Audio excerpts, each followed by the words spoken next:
ఏ రోజైతే వర్క్ మనం స్టార్ట్ చేద్దాం ఫాస్ట్‌గా అనుకుంటామో, ఆ రోజే లేట్ అయిపోతుందండి. ఎందుకిలా అంటున్నానంటే, నేను 2 వీక్స్ నుంచి కంటిన్యూస్‌గా కిచెన్ క్లీన్ చేయాలి అనుకుంటున్నాను గానీ చేయలేకపోతున్నాను. ఒక్కసారి నా కిచెన్ చూడండి మీకే అర్థమవుతుంది. మార్నింగ్ హడావిడిలో ఎలా పడితే అలా బాక్సులు తీసేయడం, మళ్ళీ ఈవినింగ్ పిల్లలు ఎలా పడితే అలా పెట్టేయడం, ఇలా చాలా మెస్సీ అయిపోయిందండి. మొత్తం క్లీన్ చేయాలి అని అనుకున్నాను. అయితే ముందుగా నేను వంట అనేది కంప్లీట్ అయ్యకపోతే, ఆ తర్వాత నేను ఫ్రీగా చేసుకోవచ్చు అని చెప్పి మార్నింగ్ ఎర్లీగా లెగవాలి అనుకుంటే సండేనే మెలుకువ రాలేదండి.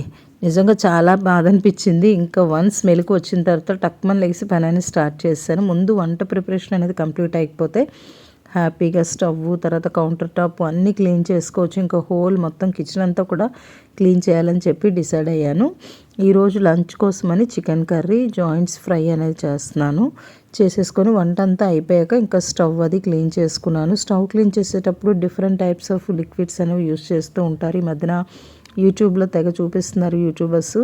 మరి అవి ఎంతవరకు వర్క్ అవుతాయో లేదో తెలియదండి. నేనైతే మన డిష్ వాషర్ ఉంటుంది కదా, దాంతోనే క్లీన్ చేసుకుంటాను.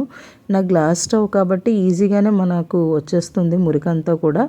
నేను ఎలా లేదన్నా 2 వీక్స్‌కి ఒక్కసారైనా ఇలా ప్లాన్ చేసుకొని క్లీన్ చేస్తాను కాబట్టి నాకు నీట్‌గానే ఉంటుంది. మరీ అంత ఎక్కువ జిడ్డు అనేది ఉండదు. ఇన్‌కేస్ ఎక్కడైనా ఇలా ఉండిపోతే కార్నర్స్‌లో ఇలా గోరు పెట్టి నేను వాటర్తో కొంచెం నాని ఉంటుంది కాబట్టి ఇలా అనగానే వచ్చేస్తుంది. కిచెన్ అనేది క్లీన్ చేసిన తర్వాత కొంచెం చిన్న చిన్న ఐటమ్స్ అనేవి కొన్ని నేను ఈ మధ్యన తీసుకున్నాను. వాటన్నిటిని ఈరోజు అరేంజ్ చేయాలనుకుంటున్నాను. మీకు లాస్ట్ టైం కూడా చూపించాను కదండి మీషో ఐటమ్స్. అవేమీ నేను ఎక్కడ అరేంజ్ చేసుకుంటున్నాను. ఎలా అరేంజ్ చేశాను ఏంటి అనేది కిందన లాంగ్ వీడియో అనేది పోస్ట్ చేశాను. లాంగ్ వీడియో కూడా చూడండి. చూస్తే మీకు ఒక ఐడియా వస్తుంది. అయితే మనం ఎన్నిసార్లు ఎన్ని విధాలుగా సర్దుతున్నా సరే కిచెన్ అనేది ఇంకా ఏదో కొత్తదనం కావాలి అని అనిపిస్తుంది నాకైతే. కిచెన్ ఒక్కటి నీట్‌గా ఉంటే చాలండి, ఇల్లంతా ప్రశాంతంగా ఉన్నట్టు అనిపిస్తుంది. అంటే రెగ్యులర్‌గా ఎవరి రూమ్స్ వాళ్ళకి పిల్లలు క్లీన్ చేసుకుంటారు. మా రూమ్ మేము క్లీన్ చేసుకుంటాం. కిచెన్ అయితే మాత్రం నాది ఒక్కదానిదే బాధ్యత కాబట్టి నా కిచెన్‌ని నేను నీట్‌గా పెట్టుకోవాలని చూస్తాను. చిన్న చిన్న మార్పులు చేస్తానండి. దీనికోసం పెద్దగా నేనేమి ఐటమ్స్ కూడా పర్చేస్ చేయను. ఉన్న వాటితోనే నీట్‌గా అడ్జస్ట్ చేస్తాను. అంత వర్క్ ఉన్నప్పుడు అనిపిస్తది 2 చేతులు కాదురా దేవుడా 10 చేతులు ఉన్నా సరిపోదు అని అనిపిస్తది. ఒక్కలే చేసుకోవాలంటే కష్టం కదండీ!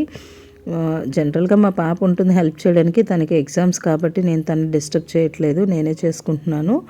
మన ఛానల్ ఇంకా ఎవరైనా సబ్స్క్రైబ్ చేసుకోకపోతే సబ్స్క్రైబ్ చేసుకోండి. నా వీడియోస్ అన్నీ చూడండి. ఈవినింగ్ మళ్ళీ నేను చాక్లెట్ కేక్ కూడా చేయాల్సి ఉంది. దాని రెసిపీ కూడా యాడ్ చేస్తాను. నెక్స్ట్ టైం ఒక వీడియోలో అడిగానండి, మీకు ఏదైనా రెసిపీ కావాలంటే చెప్పండి నేను షేర్ చేస్తాను అని అయితే ఒక సబ్స్క్రైబర్ అడిగారు. చాక్లెట్ కేక్ అనేది ఇంట్లో ఎలా చేసుకోవాలి అని అన్నది.